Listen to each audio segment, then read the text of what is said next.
तो कहानी शुरू होती है यूकारी से, एक भोंदू सा लड़का जिसे क्लास के सबसे पॉपुलर लड़की के ऊपर क्रश है। लेकिन जिस दिन वो कन्फेस करता है उसी दिन वो लड़की भी उसे प्यार कर बैठती है।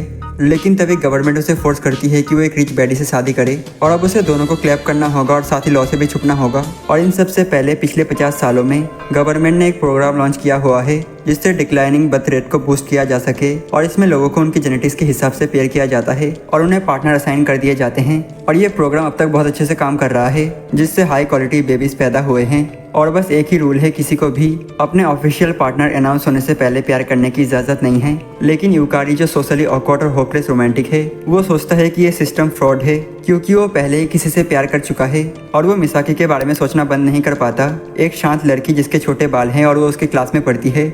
और जब यूकारी अपने सपनों की दुनिया में खोया रहता है और तभी उसका फ्रेंड टकीडा बात करता है कि वो भी प्यार करना चाहता है लेकिन डरता है कि शायद कभी शादी ना कर पाए। और उसी पल एक डिफेंस के मूवमेंट में टकीडा कहता है कि वो कभी उस लड़की से शादी नहीं करेगा जिसे गवर्नमेंट उसके लिए चुनेंगी। और यूकारी इस बात से एग्री करता है और बाकी लड़के भी मान जाते हैं कि वो कभी शादी नहीं करेंगे और गवर्नमेंट के प्रोजेक्ट को डिफाई करेंगे। और सबको शौक तब लगता है जब मिसाकी भी इस बादे में ज्वाइन कर जाती है। लेकिन जब यूकारी के दोस्त कहते हैं कि मिसाकी को अभी तक उसका पेयरिंग नोटिस नहीं मिला है तो यूकारी को उम्मीद होती है कि शायद वही उसकी डेस्टिनी मैच हो सकती है। और उस रात यूकारी अपने गंदे रूम में लेटा रहता है, मिसाकी से जुड़ी सोचों में डूबा हुआ।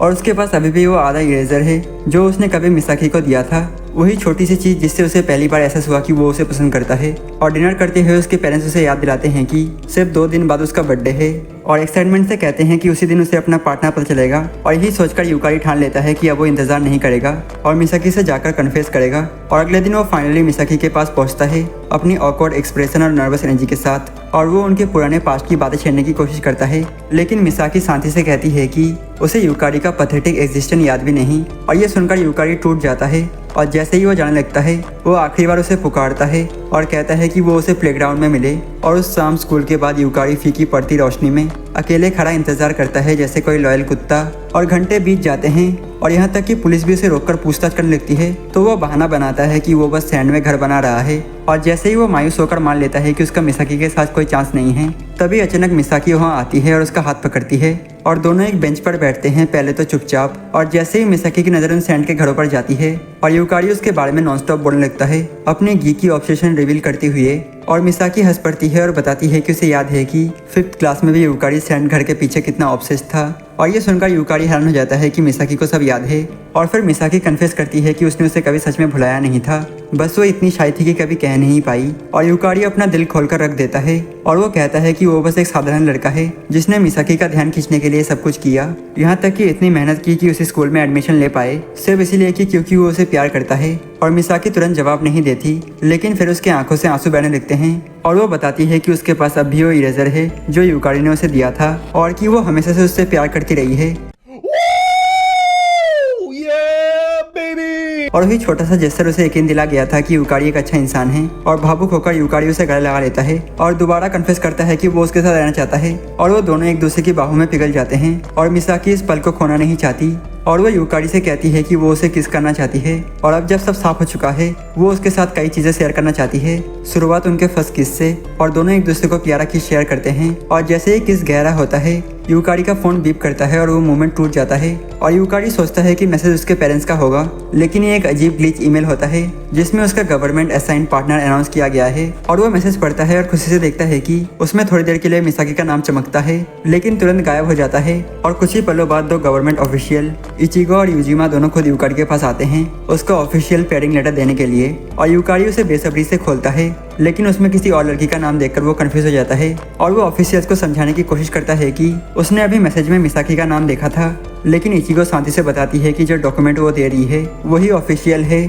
और जब ऑफिशियल ये कहते हैं कि अनाउंसमेंट हमेशा फेस टू फेस दी जाती हैं और ये कहकर वहाँ से चले जाते हैं तो यूकारी फिर से हार्ट ब्रोकन हो जाता है। और मिसाकी अपने दिल की बात कहती है कि वो खुश है कि कम से कम उसे अपने फीलिंग कन्फेस करने का मौका मिला और वो इस पल को हमेशा चेरिश करेगी। और यूकारी महसूस करता है कि उसके हाथ कांप रहे हैं और गुस्से में उसे लायर कहता है कि वो इतनी आसानी से गिव अप करना चाहती है लेकिन मिसाकी वहाँ से भाग जाती है ये कहते हुए कि वो इसे यही खत्म नहीं करेगी। और यूकारी उसके पीछे दौड़ता है ये मानने से इनकार करते हुए कि एक कागज का टुकड़ा उनकी किस्मत का फैसला नहीं करेगा। और वो उसे पकड़कर गले लगा लेता है जब उसकी आंखों से आंसू गिर रहे होते हैं। और अगले दिन यूकारी के पेरेंट्स उसकी गवर्नमेंट असाइंड पार्टनर रीना से मिलने की तैयारी करते हैं लेकिन यूकारी को इससे कोई लेना देना नहीं और वो सीधा स्कूल चला जाता है। और जब क्लास में सब लोग उसे देखते हैं तो माहौल अचानक चुप हो जाता है, क्योंकि सबको पता होता है कि आज उसे एब्सेंट होना चाहिए था। और यूकारी एडमिट करता है कि वो भाग गया क्योंकि वो शादी नहीं करना चाहता, और टीचर उसे पकड़कर क्लास में बंद कर देता है जब तक उसके पेरेंट्स नहीं आ जाते। और वो इंतजार कर रहा होता है, तभी मिसाकी वहाँ पहुँचती है और दरवाजे के बाहर खड़े होकर उससे बात करती है और वो पूछती है कि वो क्यों आया है। और यूकारी कहता है कि वो पिछली रात के बारे में बात करना चाहता है, और ये भी कि वो किसी ऐसे इंसान से शादी नहीं कर सकता जिससे वो प्यार नहीं करता, खास तौर पर किसी ऐसे से जिससे वो कभी मिला भी नहीं। लेकिन मिसाकी उसे कोल्ड नजरों से शट डाउन कर देती है और वो कहती है कि पिछली रात जो हुआ उसे बस यादों की तरह रखना चाहिए और उस पर बार बार बात नहीं करनी चाहिए। और उसकी आंखें ठंडी और अनरीडेबल होती हैं। और जब वो कहती है कि अगर यूकारी इस पर क्लिंग करता रहा तो वो बस एक वर्डन बन जाएगी, और फिर वो पलटकर चली जाती है और कहती है जाओ अपनी बेबी मामा से मिलो।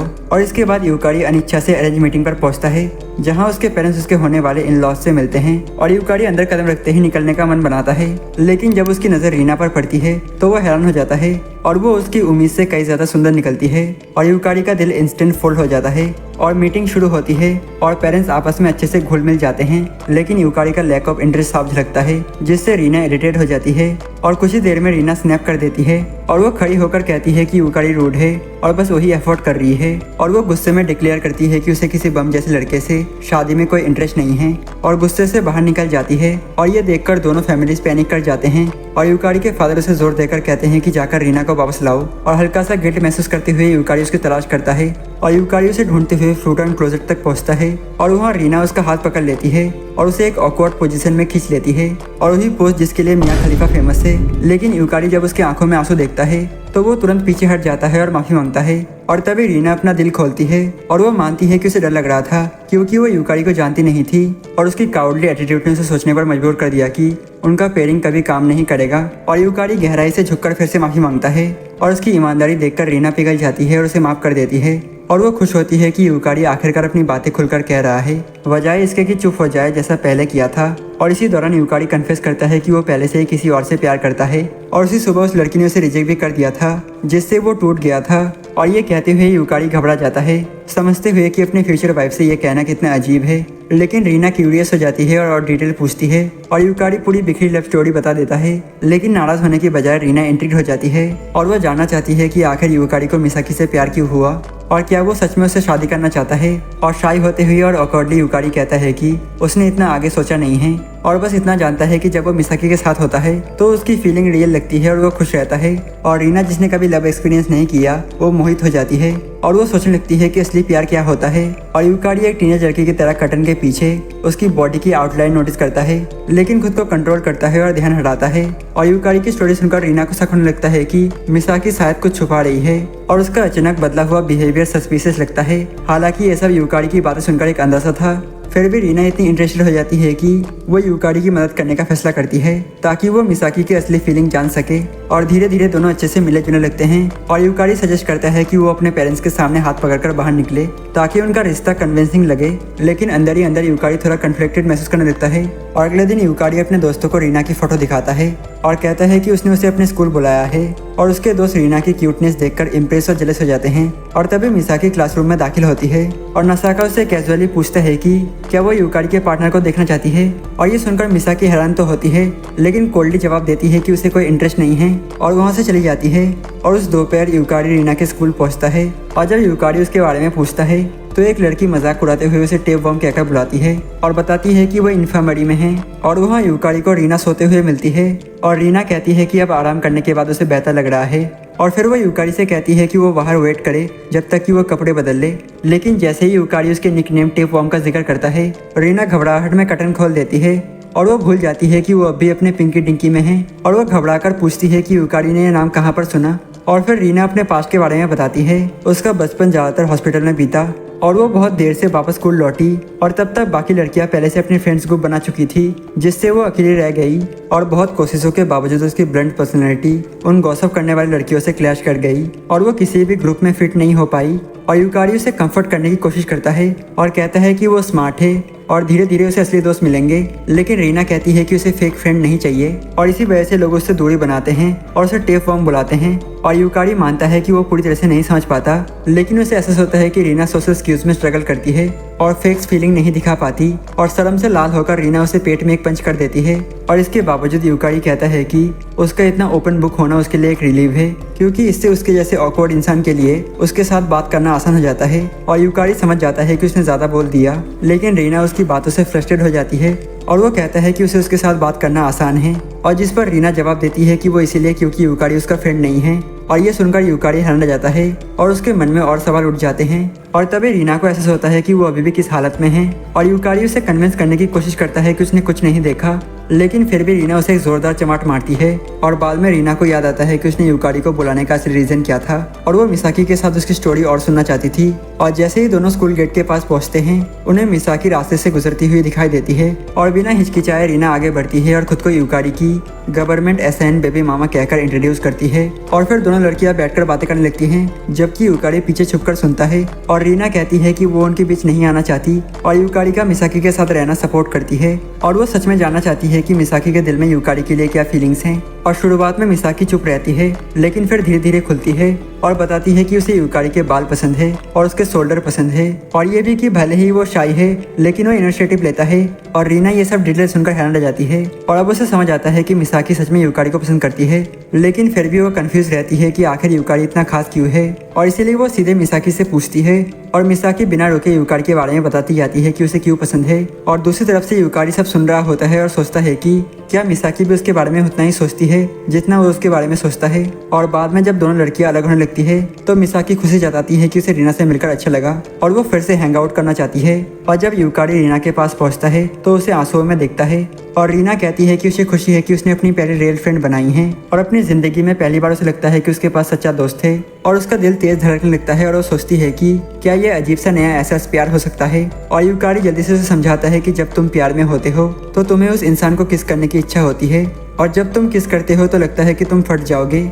और तभी रीना को एहसास होता है कि यूकारी और मिसाकी पहले ही किस कर चुके हैं, लेकिन गुस्सा होने के बजाय वो हल्की सी मुस्कान के साथ कहती है कि यूकारी को मिसाकी को फिर से किस करना चाहिए। और अगले दिन नसाका उसे चिढ़ाता है और पूछता है कि क्या यूकारी और रीना का रिश्ता शुरू होने से पहले ही खत्म हो गया। लेकिन यूकारी धीरे से कहता है कि बात वो नहीं है, कुछ और है। और फिर वो बताता है कि रीना ने वीकेंड पर उसे अपने घर बुलाया है और नसाका मजाक करता है कि शायद रीना ने उसे किसी स्टीमी विजिट के लिए बुला रही है। और यूकारी जल्दी से मना कर देता है और कहता है कि रीना तो शादी ही नहीं करना चाहती थी। और फिर नसाका हैरानी जताता है और कहता है कि यूकारी सच में बहुत हिम्मती है जो अकेले रीना के ऑल गर्ल्स स्कूल में चला गया। और उसे ये बात उस दिन की याद दिलाती है जब पहली बार उनकी मुलाकात हुई थी और तब नसाका को बुली किया जा रहा था। और जब यूकारी वहाँ पहुंचा, लेकिन टीचर को बुलाने के बजाय और सबको शॉक करते हुए उसने 911 पर कॉल कर दिया। और नसाका हंसकर कहता है कि यूकारी हमेशा अपनी पॉकेट में 911 लेकर घूमता है और इसीलिए वो कहीं भी घुस जाता है। और यूकारी समझ नहीं पाता कि यह कॉम्प्लीमेंट है या उसे बेवकूफ़ कहकर रोस्ट किया जा रहा है। और ये सब होने के बाद यूकारी के बर्थडे को 1 हफ्ता हो चुका होता है उसका पहला किस और मिसाकी को कन्फेस करे हुए। लेकिन यूकारी सोचता है कि उस दिन के बाद से मिसाकी उससे बचने क्यों लगी। और वीकेंड पर यूकारी रीना के घर जाता है और लेट होने के लिए रीना आग बबूला हो जाती है, लेकिन उसकी मदर कहती है कि रीना ओवर रिएक्ट कर रही है। और उसे डांटने के बाद रीना यूकारी को अपने कमरे में ले जाती है जहाँ पहले से ही मिसाकी बैठी होती है। और यूकारी और मिसाकी दोनों ही ये जानकर हैरान जाते हैं क्योंकि ये सब रीना के प्लान का हिस्सा था। और मिसाकी ऑकवर्ड महसूस करती है और पूछती है कि क्या वो जा सकती है, लेकिन रीना ब्लंटली कहती है कि उसे चिंता करने की जरूरत नहीं है क्योंकि उसकी और यूकारी के बीच कुछ रोमांटिक नहीं है और वो डेटिंग तो दूर शादी भी नहीं करने वाले। और ये सुनकर मिसाकी रुकने के लिए मान जाती है और रीना बहुत खुश होती है और दोनों लड़कियां घंटों तक बातें करती हैं, जबकि यूकारी बैकग्राउंड में किसी एनपीसी की तरह गायब हो जाता है। और जब आखिरकार वो बोलता है तो दोनों लड़कियों को याद आता है कि वो भी मौजूद है। और तभी रीना डेड पेन एक्सप्रेशन के साथ यूकारी से कहती है कि वो मिसाकी को किस करे। और ये साफ रिक्वेस्ट सुनकर यूकारी शॉक हो जाता है और मिसाकी भी प्राइवेट टाइम लेने के बहाने बाहर चली जाती है। और यूकारी तुरंत प्रोटेस्ट करता है और कहता है कि रीना को मिसाकी के फीलिंग्स का भी ख्याल रखना चाहिए, लेकिन रीना इंसिस्ट करती है कि अच्छा मौका है और वो बस मदद करने की कोशिश कर रही है। और इसी बीच मिसाकी वापस आती है और सबको चौंकाते हुए वो कहती है कि वो खुद इस किस को चाहती है। और रीना और यूकारी दोनों स्टन रह जाते हैं और रीना उन्हें रीश्योर करती है कि उसे कोई प्रॉब्लम नहीं है और उन्हें उसकी चिंता करने की जरूरत नहीं। और यूकारी शौक से लगभग गिरने वाला होता है और तभी मिसाकी पहल करती है और यूकारी को दोबारा किस करने का मौका देती है और वो नाजुक भाव से उसके पास आती है, लेकिन आखिरी पल में यूकारी डरकर पीछे हट जाता है। और मिसाकी हंस देती है और उसे क्यूट कहती है, लेकिन दोनों नोटिस करते हैं कि रीना की फीडबैक अजीब है और मिसाकी जाने के लिए उठती है और दरवाजे पर रुककर रीना से कहती है कि वो किसके बारे में सच में कैसा महसूस कर रही है, और रीना कोई जवाब नहीं देती। और तभी मिसाकी कहती है कि वो चाहती है कि कभी रीना भी यूकारी से प्यार कर बैठे, और अगर वो कोशिश करे तो ये इम्पॉसिबल नहीं होगा। और जाने से पहले मिसाकी दोबारा पूछती है कि क्या रीना को किससे फर्क पड़ा, और रीना जल्दी से मना कर देती है, लेकिन मिसाकी मुस्कुरा देती है और कहती है कि फ्यूचर में पड़ेगा। और मिसाकी की क्रिप्टिक बातों से कंफ्यूज होकर रीना भागकर अपने कमरे में आती है और यूकारी से कहती है कि वो मिसाकी को दिन में एक बार किस करे। और बाद में जब रीना यूकारी को सबवे स्टेशन पर छोड़ने जाती है तो यूकारी हिम्मत करके पूछता है कि रीना ने उससे रोज किस करने की रिक्वेस्ट क्यों की थी, और रीना सिंपली जवाब देती है कि उसके पास कोई रीजन नहीं है। और यूकारी चुप हो जाता है और समझ नहीं पाता कि कैसे रिएक्ट करे। और तभी रास्ते में उनकी मुलाकात नसाका से होती है और वो रीना को ऊपर से नीचे तक देखकर यूकारी से पूछता है कि ये कौन है। और जब उसे पता चलता है तो वो कैजुअली अंदाज लगा लेता है कि रीना अब तक वर्जिन है, और उसे एहसास भी नहीं होता कि उसने उसे इंसल्ट कर दिया है। जबकि नसाका बिना परवाह किए वहाँ से चला जाता है और रीना उसके एटीट्यूड से तुरंत नफरत करने लगती है। और अगले दिन जिम क्लास के बाद सब गर्मी से थके हुए हैं और नसाका जो अभी भी क्लास का सबसे हैंडसम लड़का है वो लड़कियों की आवाज़ों को इग्नोर कर देता है और कहता है कि सब कुछ रुक जाएगा जब उसे अपना पार्टनर पेयरिंग अनाउंसमेंट मिल जाएगा। और यूकारी की सोचें भटक जाती है और वो सोचता है कि बड़े फेमस लोग भी इस तरह के अरेंजमेंट में फंस जाते हैं। और तभी मिसाकी वहाँ से गुजरती है और यूकारी उसकी खूबसूरती में खो जाता है। और भले ही मिसाकी अपने प्रीसियस संतरे छुपाने की कोशिश करती है और यूकारी फिर भी पहचान लेता है, लेकिन माहौल तब बदल जाता है जब मिसाकी और नसाका एक दूसरे के पास से गुजरते हैं और उनकी नज़रों का अजीब सा आदान प्रदान यूकारी को सस्पिशियस बना देता है। और वो सोचता है कि कहीं इनके बीच कुछ चल तो नहीं रहा। और क्लास के लिए कपड़े चेंज करते समय यूकारी इतना डिस्ट्रैक्टेड होता है कि उसे पता भी नहीं चलता कि टेकेडा उसे अकेला छोड़कर चला गया। और अकेले रह जाने पर यूकारी क्लासरूम की तरफ भागता है, लेकिन रास्ते में मिसाकी उसे रोक लेती है और स्कूल के एक सिक्योरिटी स्पॉट पर ले जाती है। और वो पूछती है कि रीना ने कल क्या कहा था और क्या वो उसके बारे में थी। और यूकारी कहता है कि रीना ने कुछ बुरा नहीं कहा, बस यही कि वो चाहती है कि यूकारी मिसाकी को रोज किस करे। और ये सुनकर मिसाकी स्टन रह जाती है और वो सोचती है कि रीना अब भी अपनी फीलिंग्स को समझ नहीं पा रही। और तभी यूकारी को किसी टीचर के आने की आवाज़ सुनाई देती है और वो झट से मिसाकी को एक पिलर के पीछे खींच लेता है। और जिम क्लास से ताज़ा लौटे होने की वजह से दोनों एक दूसरे के सेंट महसूस करते हैं और दूर जाने की बजाय मिसाकी झुककर उसे किस कर लेती है। और यूकारी जो ऑकवर्ड और बेढंगे लुक्स वाला लड़का है वो यकीन नहीं कर पाता कि उसने कैसे क्लास की सबसे सुंदर लड़की को चार्म कर लिया और उसे अपने लिए दीवाना बना दिया। लेकिन ठीक उसी पल नसाका चुपचाप एक खाली कमरे से बाहर निकलता है और उन्हें किस करते हुए देख लेता है। और बाद में स्कूल खत्म होने के बाद नसाका शांत एक्ट करता है और हमेशा की तरह कूल बने हुए। और यूकारी अभी भी कंफ्यूज है और नसाका से अकेले में बात करना चाहता है।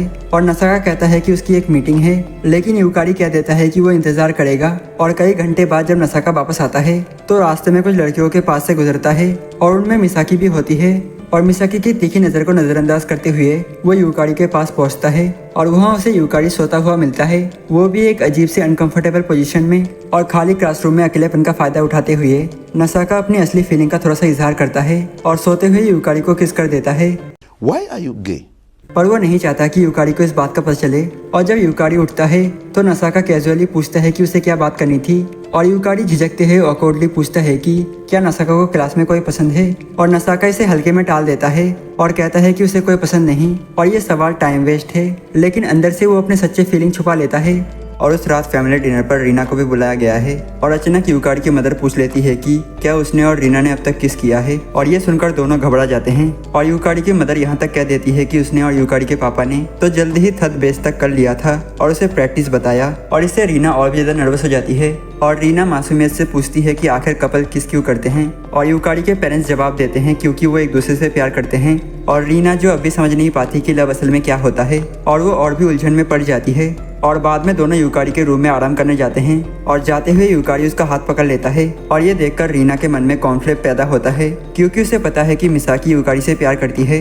और जब रीना उसके कमरे में पहुंचती है तो उसे कमरे की गंदगी देखकर शौक लगता है और वो सफाई शुरू कर देती है। और साफ करते करते उसे यूकारी का पुराना फोटो बुक मिल जाता है और उसमें मिसाकी की फोटोज देखकर रीना बहुत एक्साइटेड हो जाती है। और जब उसे मिसाकी की यंगर वर्जन की फोटो मिलती है तो वो खुश हो जाती है। और आखिर में उसे एक फोटो मिलती है जिसमें यंग यूकारी टेकीडा और एक और दोस्त के साथ खड़ा है।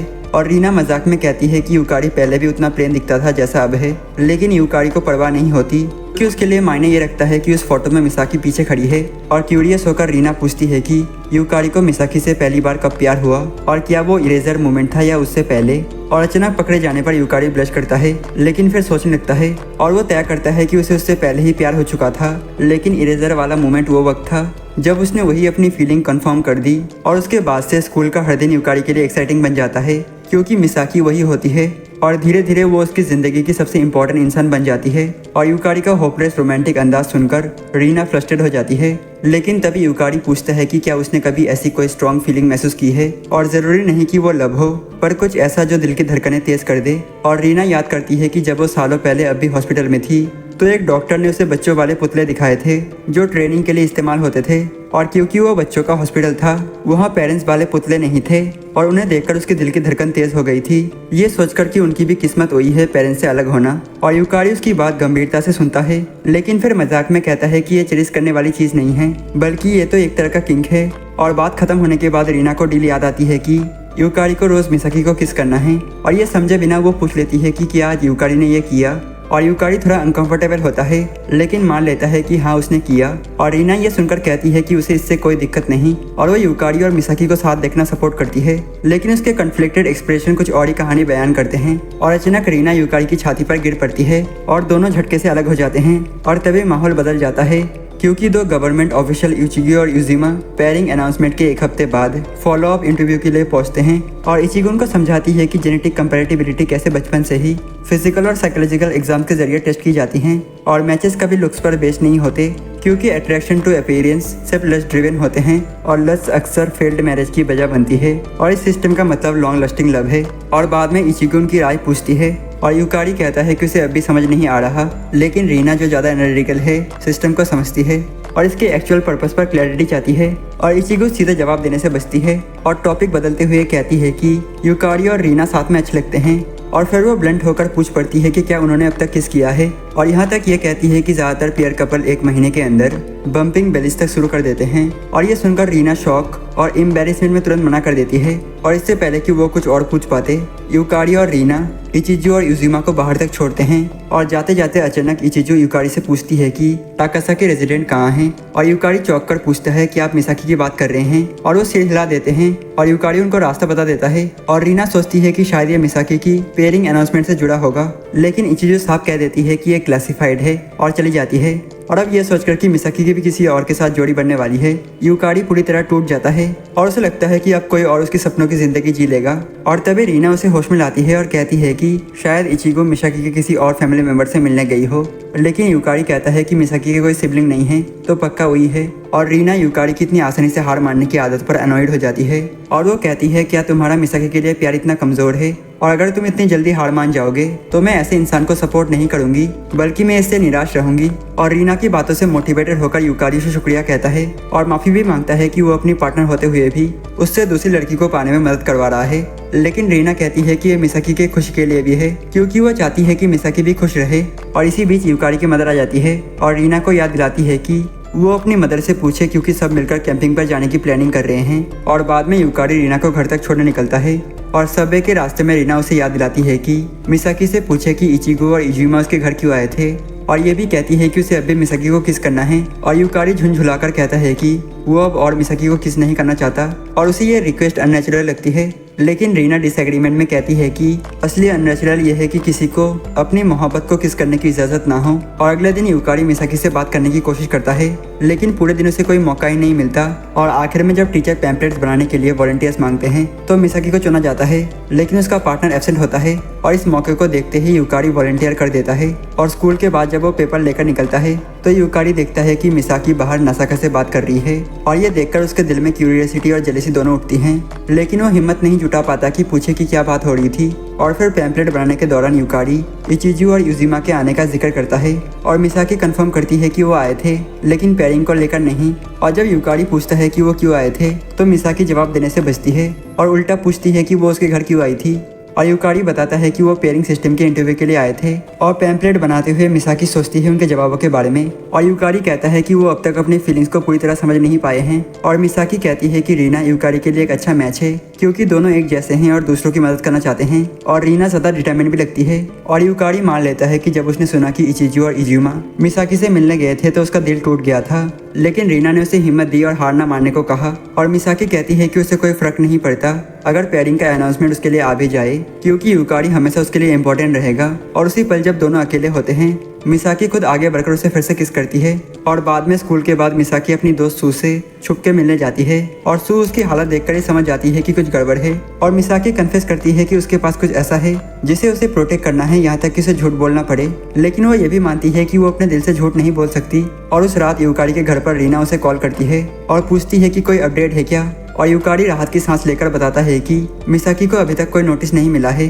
और फिर रीना बताती है कि उसने आने वाले कैंपिंग ट्रिप के लिए मिसाकी को इनवाइट कर लिया है। और ये सुनकर यूकारी पैनिक करने लगता है ऑकवर्डनेस से बचने के लिए। और अगले दिन यूकारी नसाका को इनवाइट करता है, लेकिन नसाका तुरंत मना कर देता है क्योंकि उसे मच्छरों से नफरत है और उसे कैंपिंग स्किल भी नहीं आते। और यूकारी बार बार रिक्वेस्ट करता है और आखिरकार सब नसाका उसे चुप कराने के लिए मान जाता है। लेकिन जैसे ही यूकारी बताता है कि रीना और मिसाकी भी आ रहे हैं तो नसाका एकदम स्टन रह जाता है। और अब कैंपिंग ट्रिप का दिन आ जाता है और यूकारी के पेरेंट्स पहले ही सारी सप्लाई लेकर गाड़ी से निकल जाते हैं, जबकि बाकी ग्रुप ट्रेन से जाते हैं। और सबसे पहले मिसाकी पहुंचती है, फिर रीना और यूकारी। लेकिन जब सब देखते हैं कि नसाका भी उनके साथ है तो मिसाकी और रीना सरप्राइज हो जाते हैं। और रीना देर न करते हुए नसाका को याद दिलाती है कि उसने पिछली बार उसकी प्राइड तोड़ी थी। और मिसाकी भी उसे देखकर खास खुश नहीं लगती और ट्रेन राइड काफी ऑकवर्ड और चुपचाप होती है और टेंशन हवा में तैर रही होती है। और तभी रीना साइलेंस तोड़ते हुए कहती है माहौल वाकई ही बहुत ऑकवर्ड है। और नसाका आईब्रो उठाकर कहता है कि क्या वो हमेशा ऐसे ही बेवकूफ रहती है। और यूकारी हंसकर कहता है कि रीना बस क्यूरियस है। और फिर यूकारी उस बातचीत का जिक्र करता है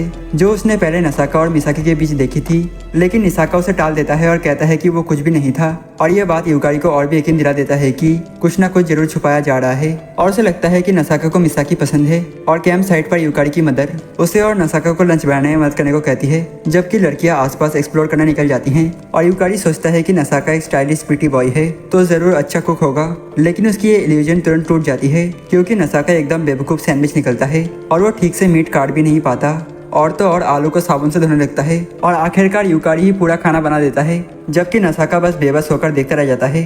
और फिर भी उसकी मदर ये मान लेती है कि खाना नसाका ने बनाया है। और लंच के बाद यूकारी नदी की ओर लड़कियों को ढूंढने निकलता है और वहाँ उसे एक अनएक्सपेक्टेड फैन सर्विस देखने को मिल जाता है। और वो चुपके से एक पत्थर के पीछे छुपकर उनको देखने लगता है। और तभी मिसाकी उसे देख लेती है और रीना उसे देखकर पूछ लेती है कि वो कर क्या रहा है। और लाल चेहरे वाला यूकारी हकलाते हुए कह देता है कि लंच रेडी है। और रीना उसे पानी में ज्वाइन करने को कहती है, लेकिन तभी वो फिसल जाती है और उसके पैर में मोच आ जाती है। और यूकारी उसे गोद में उठाकर कैंप तक ले जाता है और उस पल दोनों के बीच का माहौल ऑकवर्ड और चार्ज हो जाता है। और रीना का चेहरा गुलाबी हो जाता है और वो हल्की खुश करने वाली आवाजें निकालती है, जिससे यूकारी जूनियर तुरंत अटेंशन में खड़ा हो जाता है। लेकिन कैंप पहुंचने के बाद रीना अचानक भाग जाती है अपने पैर के मोच को पूरी तरह भूलकर। और मिसाकी चुपचाप सब देखती रहती है। और तभी नसाका उसके पास आकर कैजुअली पूछता है कि वो ट्रिप पर आने के लिए मानी ही क्यों। और मिसाकी मुस्कुराकर कहती है कि बस इसीलिए क्योंकि रीना इसे लेकर इतनी खुश लग रही थी। और दोनों के बीच बातचीत पहले से ज्यादा नेचुरल हो जाती है। और दूर से ये देखकर यूकारी को और भी ज्यादा शक होने लगता है कि नसाका कुछ छुपा रहा है। और अब कैंप पर रीना के फादर उसके पैर पर बर्फ रखते हैं और यूकारी को पता चलता है कि वो एक वेट हैं और उसे कूल कहता है। और फिर रीना के फादर यूकारी से पूछते हैं कि वो बड़ा होकर क्या बनना चाहता है।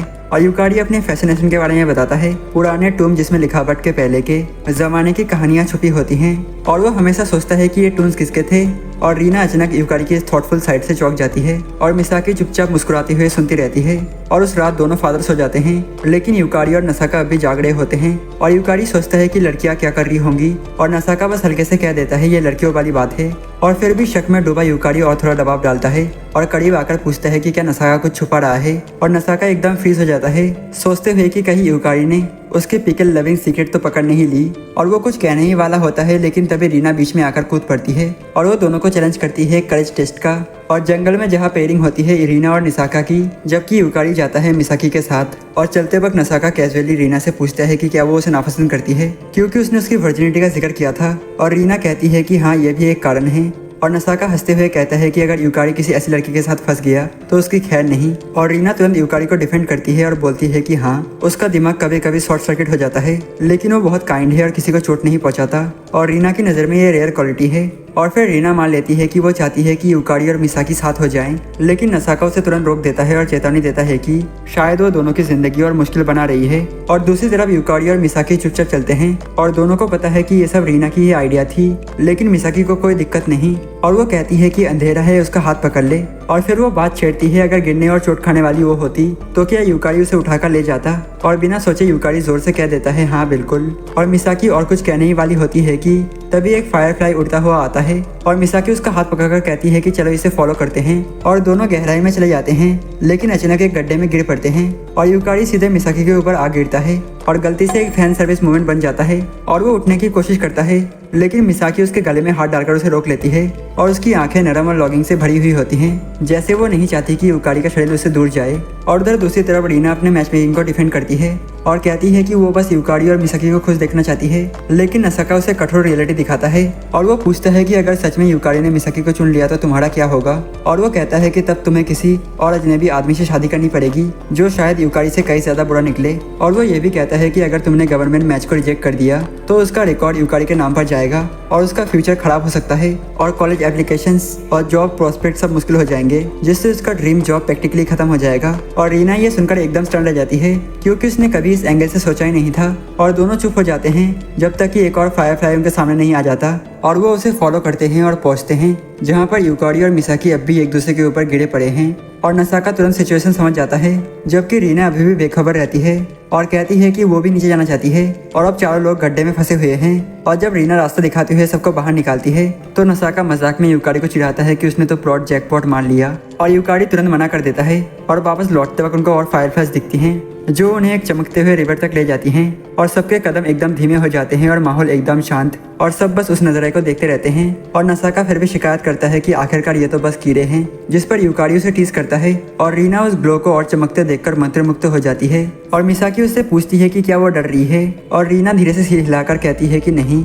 बल्कि ये उसकी पहली बार है फायरफ्लाइज देखने की। और यूकारी कैजुअली बताता है कि फायरफ्लाइज बस पानी पीते हैं और एक बार अंडे देते हैं और फिर मर जाते हैं, लेकिन भले ही उनकी जिंदगी छोटी और ट्रेजिक होती है। और मिसाकी जोड़ती है कि उनकी लाइफ दरअसल उनका आखिरी एफर्ट होता है प्यार ढूंढने का, और माहौल एकदम नरम और सपने जैसा हो जाता है और चारों एक दूसरे का हाथ पकड़ लेते हैं और ये सोचते हैं कि आखिर लव सच में क्या होता है।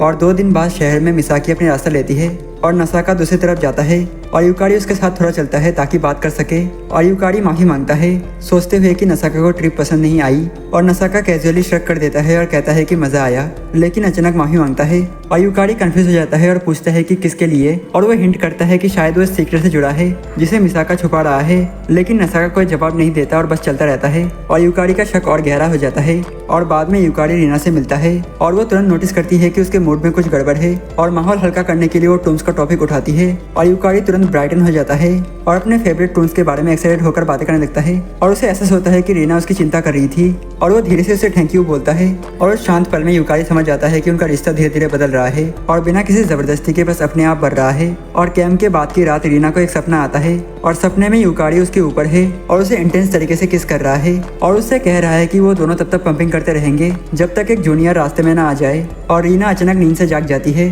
चेहरा लाल और दिल तेजी से धड़क रहा, और वो खुद को कोसती है कि उसने इतना रेडिकुलस सपना कैसे देख लिया। और अगले दिन वो लाइब्रेरी जाती है और खासकर फ्रेंड्स किसिंग पर रिसर्च शुरू करती है और उसे पता चलता है कि इससे इम्यून सिस्टम बूस्ट हो सकता है और ये तो उसे अच्छा लगता है, लेकिन जैसे वो और पढ़ती है उसे पता लगता है कि इससे करीब 80 मिलियन बैक्टीरिया एक्सचेंज होते हैं। और ये देखकर उसका चेहरा बन जाता है और वो एक साथ डिस्गस्टेड और साजिश महसूस करती है और इसी कंफ्यूजन में होती है कि तभी एक क्लासमेट उसके पास आती है और रीना उसे तुरंत पहचान लेती है। वो स्कूल की सेकंड बेस्ट स्टूडेंट है और वो उसे नाम से पहचानती थी, लेकिन चेहरा पहली बार देखा। और हालांकि अराटा रीना को पहचान लेती है और वो कैजुअली उसे टेप वॉर्म कहकर बुलाती है और ये सुनकर रीना का गुस्सा फूट पड़ता है और वो तुरंत वहां से जाने लगती है और अराटा तुरंत उसके पीछे भागती है और माफी मांगती है और वो कहती है कि उसे पता ही नहीं था कि रीना को ये निकनेम पसंद नहीं है। और फिर वो पूछती है कि उसे और किस नाम से बुलाए और रीना अब भी इरिटेट होकर डिमांड करती है कि आखिर अराटा उससे बात ही क्यों करना चाहती है। और अराटा तब खुलासा करती है कि उसकी बड़ी बहन उन डॉक्टर्स में से एक थी जिन्होंने रीना का इलाज किया था जब वो बीमार थी, और उसकी बड़ी बहन अक्सर घर पर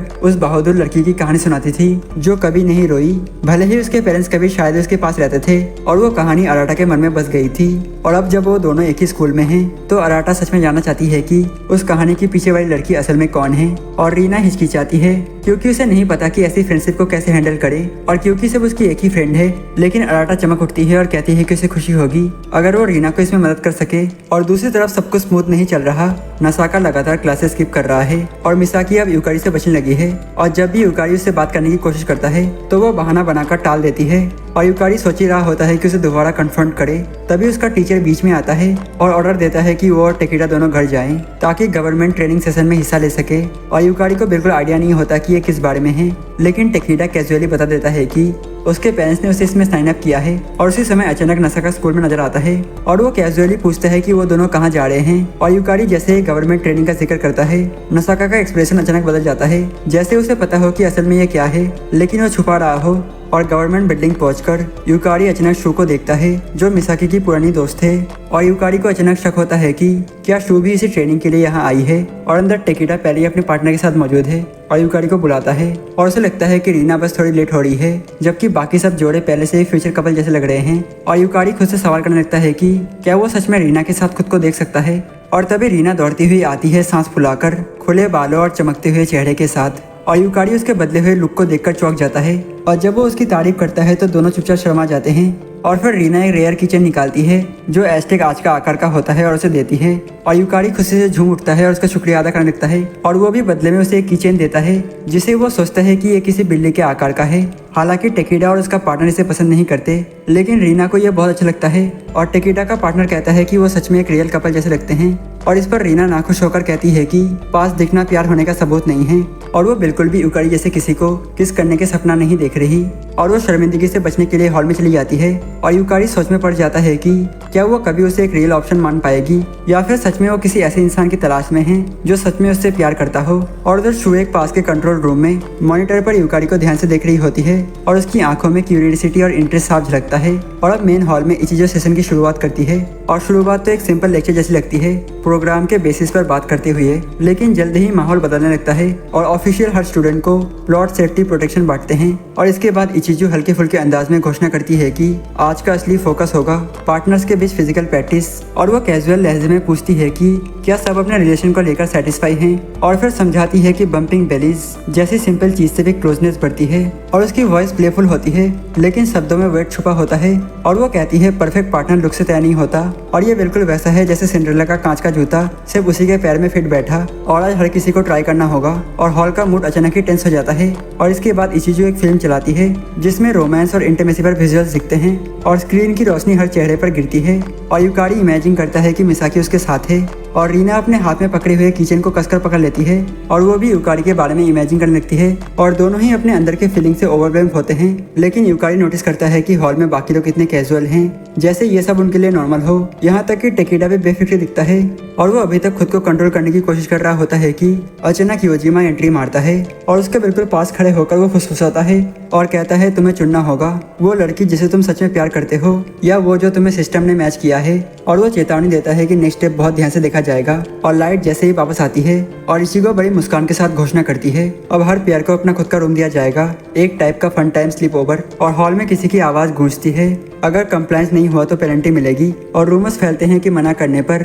एकेडमिक स्टैंडिंग नीचे गिर सकती है और शायद गवर्नमेंट से कॉल भी आ सकती है। और यूकारी वही फ्रीज हो जाता है और योजिमा के शब्द उसके कानों में गूंजते रहते हैं। और जब वो और रीना अपने असाइन रूम में पहुंचते हैं तो अंदर पहले से ही सब कुछ परफेक्ट सेटअप किया मिलता है और यूकारी की आंखों में शक उतर आता है और वो कमरे में हिडन कैमरास ढूंढने लगता है। और कुछ पलों के लिए उसके दिमाग में भाग जाने का ख्याल आता है, लेकिन फिर उसकी नजर रीना पर पड़ती है और एक सवाल उसे रोक देता है, अगर वो भाग गया तो क्या सारी सजा रीना को भुगतनी पड़ेगी। और अब वो फंस चुका है, एक तरफ रीना की प्रोटेक्शन और दूसरी तरफ उसकी बाउंड्रीज और बीच में ये सिस्टम जो इंटीमेसी को फोर्स करके ये प्रूव करना चाहता है कि कौन परफेक्ट फिट है। और यूकारी का दिमाग डर और एंजाइटी से भर जाता है, इतना कि वो खुद पर कंट्रोल खो देता है और एक पल की पैनिक और टेंशन में वो रीना को अचानक बेड पर धक्का देता है और कांपते हुए हाथों से उसके ऊपर झुकते हुए जैसे ऑल माइटी प्लॉट प्रोग्रेशन अब और अवॉइड नहीं किया जा सकता।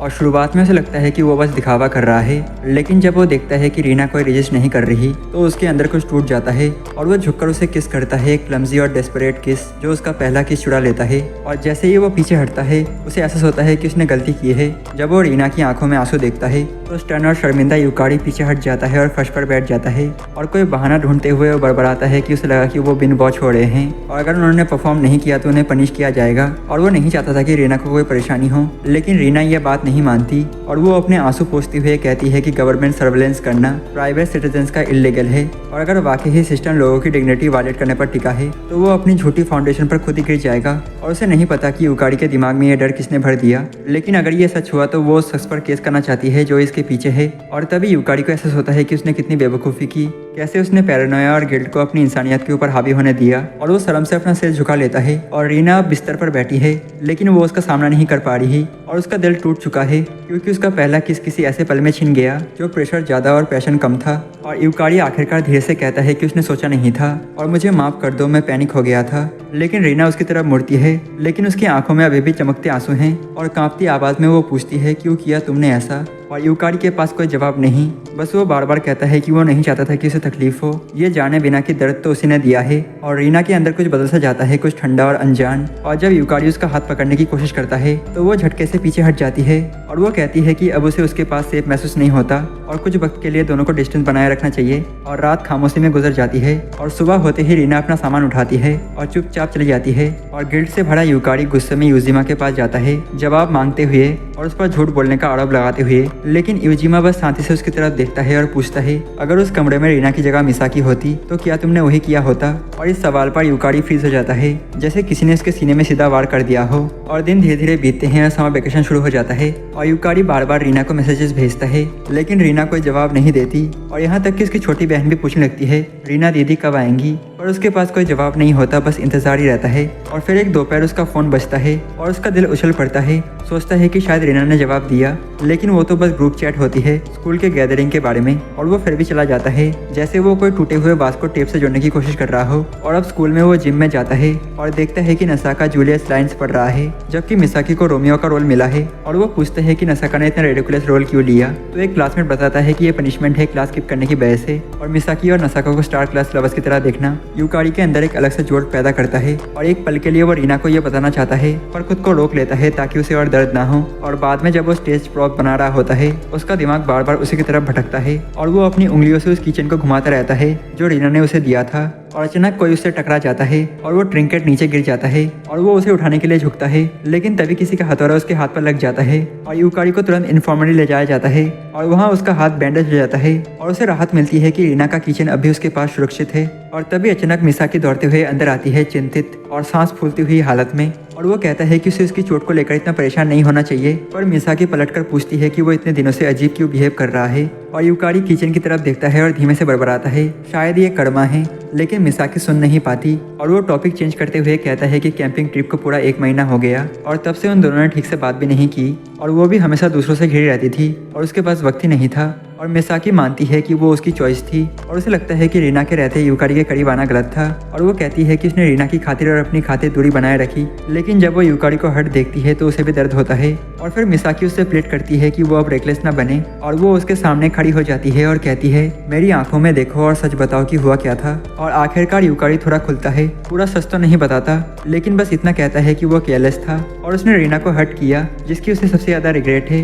और अगले दिन मिसाकी रीना से पैनकेक्स खाने मिलती है और शुरुआत में माहौल हल्का फुल्का होता है क्योंकि रीना हमेशा पैनकेक्स देखकर खुश हो जाती है। लेकिन फिर मिसाकी यूकारी की बात छेड़ती है, याद दिलाते हुए कि उसने कुकिंग क्लास में कितने शानदार हॉट केक बनाए थे और कहती है कि वो चाहती है कि फिर एक दिन वो वही बनाए ताकि वो उन्हें टेस्ट कर सकें। और धीरे धीरे वो कॉन्वर्सेशन को मोड़ती है और पूछती है कि क्या रीना को पता है कि इन दिनों यूकारी इतना उदास क्यों है। और रीना का फोक हवा में ही रुक जाता है और उसकी नजरें प्लेट पर गिरती हैं और वो मानती है कि उसने कई दिनों से उससे बात नहीं की। और वो ये भी कहती है कि वो उसे देखना नहीं चाहती पर वो उसे बहुत मिस करती है और वो समझ नहीं पा रही कि उसके दिल में क्या चल रहा है। लेकिन मिसाकी को सब समझ में आता है और अब फिर से स्कूल में यूकारी असिस्टेंट ड्यूटी के तौर पर लंच लेके जा रहा होता है और तभी उसकी फिर से टक्कर यूजिमा से हो जाती है और यूकारी उसे एक तरफ ले जाता है और सब कुछ वेंट आउट करता है और बताता है कि वो रीना के साथ सब कुछ ठीक करना चाहता है, लेकिन साथ ही मिसाकी को दुख भी नहीं पहुंचाना चाहता। और यूजिमा गहरी सांस लेते हुए कहता है तुम बहुत ऑनेस्ट हो अपनी ही नुकसान तक। और फिर कोई सोल्यूशन देने के बजाय वो उसे एक कहानी सुनाता है। एक लड़का और लड़की को पेयरिंग नोटिस मिला था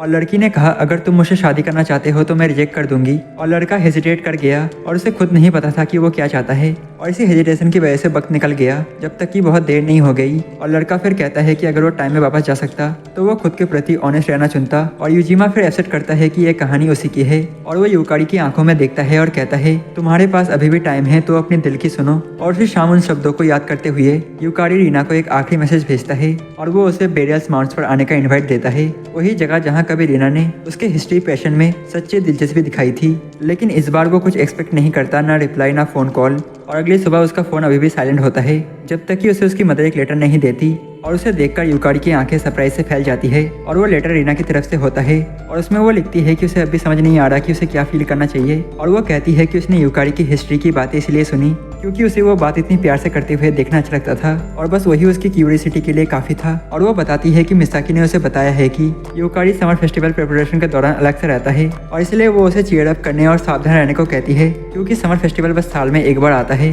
और यूकारी उस लेटर को ऐसे पकड़ता है जैसे कोई सीक्रेट ट्रेजर हो, क्योंकि उसके लिए एक साइन है सेकंड चांस का। और वो स्कूल की तरफ बढ़ता है उस मुस्कान के साथ जो उसके चेहरे पर हफ्तों से नहीं आई थी। और उसी दिन मिसाकी अपनी लाइन्स रिहर्स कर रही होती है और उसके ख्याल वापस चले जाते हैं उस वक्त पर जब उसने पहली बार रीना से मुलाकात की थी। और रीना ने तब माना था कि उसे यूकारी के बिना अकेला महसूस होता है और तब मिसाकी चाहती तो वो उसे बता सकती थी कि वो उससे प्यार में है, पर उसने वो सब नहीं कहा और उसे डर था कि वो सब कुछ खो देगी जो अभी उसके पास है। और ये भी कि यूकारी से प्यार चाहना सेल्फिश होगा, क्योंकि वो जानती थी कि वो दोनों कभी एक साथ नहीं हो सकते। और वो खुद को एक बच्चे की तरह देखती है जो दूर से उस टॉय को देख रहा है जिसे वो हमेशा चाहता था, लेकिन डरता है कि अगर उसने हाथ बढ़ाया तो कोई और उसे छीन लेगा।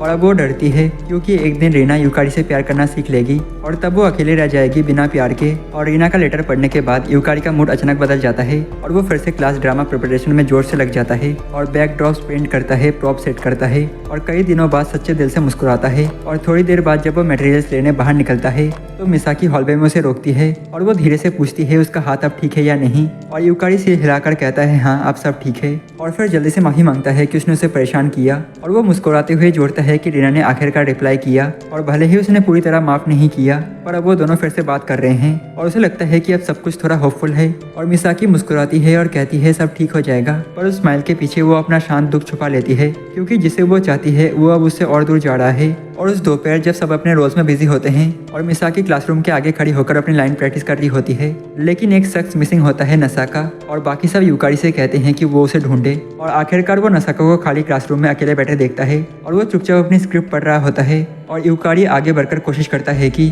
उसे वापस लाने की कोशिश में कुछ कह ही रहा होता है कि तभी एक क्लासमेट भागता हुआ अंदर आता है हाथ में फाइनल कॉस्ट्यूम डिजाइन लिए हुए। और पूरी ग्रुप एक्साइटमेंट से भर जाती है सिवाय नसाका के। और जैसे ही वो जूलियट का ड्रेस देखता है जो उसे पहनना है और वो स्ट्रेपन हो जाता है और गुस्से में वहाँ से चला जाता है। और यूकारी उसके पीछे दौड़ता है और समझाने की कोशिश करता है कि उसे बस ये एक टीम प्लेयर के रूप में करना चाहिए, लेकिन नसाका भड़क जाता है और कहता है तुम नहीं समझते कैसा लगता है ये सब, कितना अजीब लगता है ऐसा दिखना जैसे कोई जेम्स चार्ल्स बन गया हो। और वो यूकारी पर इल्जाम लगाता है कि या तो वो बहुत काइंड है या फिर बस उसे प्रीटी कर रहा है और उसे नहीं पता कि इन दोनों में से कौन सा ज्यादा बुरा है। और यूकारी फिर उसे रोकने की कोशिश करता है, पर नसाका उसका हाथ झटक देता है और माहौल अचानक फ्रीज हो जाता है। और उसी पल अचानक नसाका का फादर कहीं से प्रकट हो जाता है और जब नसाका भागने की कोशिश करता है तो उसका फादर स्टेयर से ऐसे जंप करता है जैसे किसी एक्शन मूवी के ऑडिशन में हो। और अगले ही पल तीनों एक टेबल के आसपास बैठकर सुशी खा रहे होते हैं और डिनर अजीब तरीके से ऑकवर्ड होता है। और नसाका का फादर माहौल को ब्रीच करने की कोशिश करता है, लेकिन नसाका अब भी डिस्टेंस बनाए रखता है और वो धीरे से अपने बेटे को स्कोर्ट करता है कि किसी को हिट करना गलत है और दोस्तों के साथ ऐसा ट्रीट नहीं करते। और माहौल को हल्का करने के लिए यूकारी खुद पर ब्लेम ले लेता है और कहता है कि वो जरूरत से ज्यादा पुश कर रहा था। और ये सुनकर नसाका का गुस्सा थोड़ा शांत होता है और वो माफी मांगता है। और यूकारी हंसते हुए कहता है शायद मैं बस चाहता था कि तुम्हारा थोड़ा हैंडसम रेज मुझ पर भी रब अप हो जाए। और नसाका का फादर हंस पड़ता है और कहता है कि उसका बेटा पहले इतना क्लोजअप नहीं था, बल्कि वो कभी चीयरफुल और वार्म हुआ करता था, बस कुछ बदल गया रास्ते में। और यूकारी कहता है कि नसाका अब भी सबके बीच एडमायर और रिस्पेक्टेड है और वो उसकी रोल प्ले की बात छेड़ देता है कि वो जूलियट बन रहा है, जिस पर नसाका तुरंत उसे चुप करा देता है ताकि उसके फादर को पता न चले। और थोड़ी देर बाद नसाका ने माफी मांगी और यूकारी अकेला रह जाता है उसके फादर के साथ। और नसाका का फादर उसकी आंखों में देखता है और ईमानदारी से शुक्रिया कहता है